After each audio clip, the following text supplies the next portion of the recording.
welcome back to our study this week. We are looking at Genesis chapter 37. Today we're in verses 18 through 24, and we're going to look at the brothers of Joseph and their evil plan, the sons of Jacob.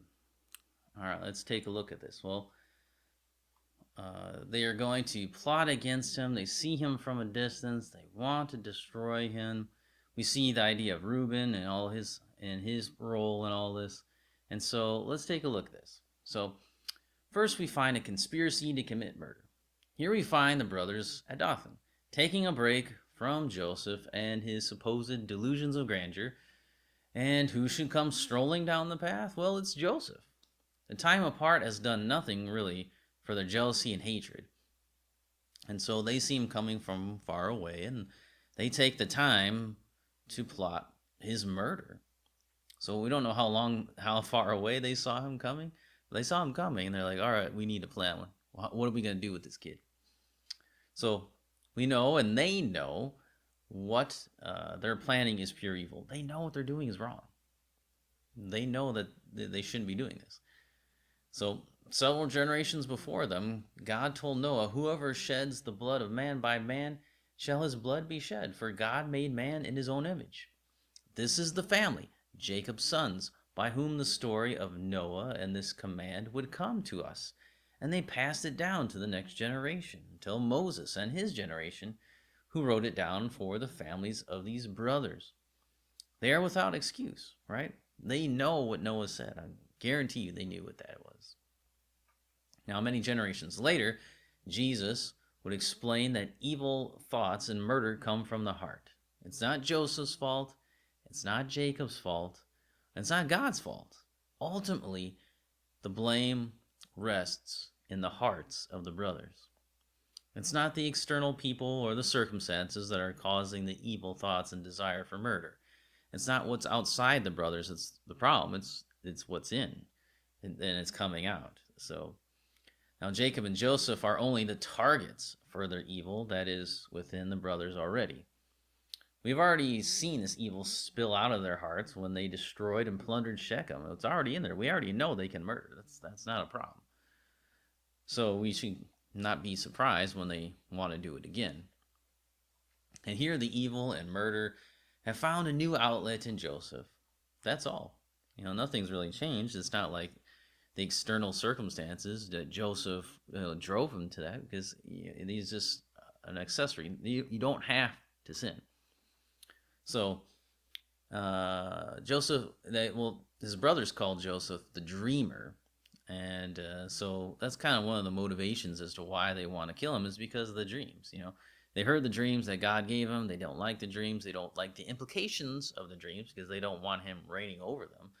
And so they're like, this kid's a dreamer. Let's get rid of the dreamer.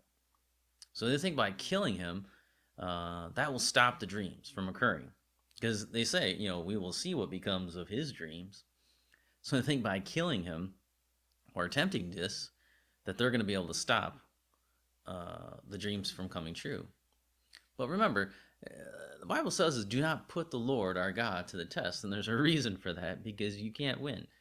The brothers are raging and they're plotting in vain. It's plotting in vain. It can't happen. You can almost hear God laughing throughout the story. Like, little do the brothers know that they are actually putting into motion what will lead to the dreams coming true.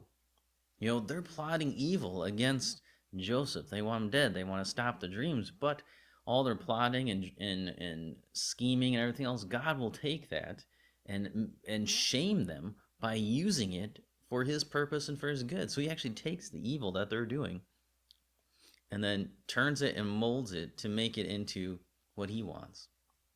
That's what God says he does. He works all things out to good for those who love him.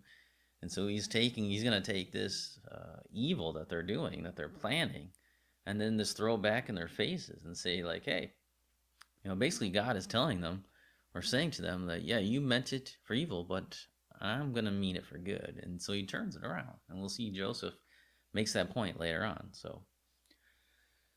But they plan on killing Joseph. They see a pit nearby, an empty cistern, and they're like, hey, we can throw his body in there and no one will see it. And we can take his robe and we can dip it in some goat blood and pretend that an animal killed him. But, you know, he'll be dead.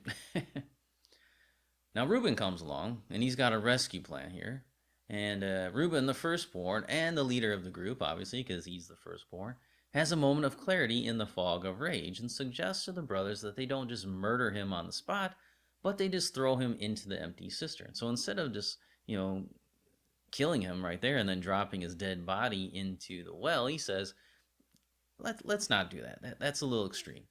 Let's just throw him into the empty cistern. Let's just throw him in the pit. Why bloody their hands when they can just throw him in there and let starvation or wild animals finish off the job? So, and really, if a wild animal does come and kill Joseph, hey, then their story is true, right? Because they're going to go say, hey, wild animal killed your son because we found his bloody robe here. So they're like, Reuben's like, hey, you can throw him in the empty pit and maybe a wild animal will come, right? That might actually come true.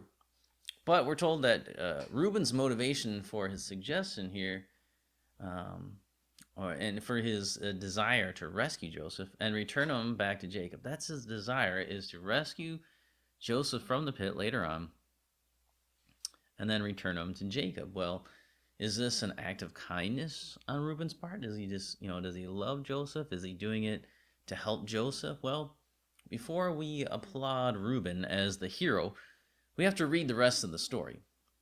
So we see that the brothers agree to Reuben's suggestion and they take Joseph's coat off of him and then they throw him into the cistern. And so we'll stop there for today. And next time we'll look at verses 25 through 28 and see what's going on there as the brothers end up selling Joseph into slavery and see how that works out. We'll see what happens with Reuben there. Is Reuben doing the right thing? Is he trying to do the right thing? Or is there another motivation there? So we'll look at that next time.